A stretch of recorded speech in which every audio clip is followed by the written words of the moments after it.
ఇశ్రాయేలీల వారిని తమ మేత స్థలానికి నేను తిరిగి రప్పిస్తాను. కర్మేలు మీదను బాషాను మీదను మేదురు, ఎఫ్రాయిము కొండల మీదను గిలాదులోను మేల్చు సంతృప్తి నొందుదురు. దేవునికి స్తోత్రం. గిలాదులోని మేత తిన్నవాడు సంతృప్తి పొందుతాడు. ఈరోజు నీ ఇంట్లో ఏ మేత ఉంది? ఈరోజు నీ సంఘంలో ఏ మేత ఉంది?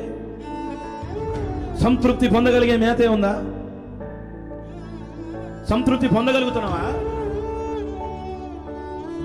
ఈరోజు ఇశ్రాయేలీల వారిని తమ మేత స్థలానికి తిరిగి రప్పించి, వచ్చావుగా, వచ్చిన నీకు సరైన మేత అందుతుందా లేదా? ఆ మేత నిన్ను సంతృప్తి నొందేలాగా మారుస్తుందా లేదా? తిన్నానండి, విన్నానండి, సంతృప్తి ఉందా లేదా? బ్రతుకు మార్చుకుందామని ఉందా లేదా? భారం దింపుకుందామని ఉందా లేదా? గిలాదులోని మేతంట వేస్తే సంతృప్తి ఉందా? ఈరోజు గిలాదు నాది అని దేవుడు ఎందుకు అంటున్నాడంటే, గిలాదు మందలు మేయడానికి తగిన స్థలం అది.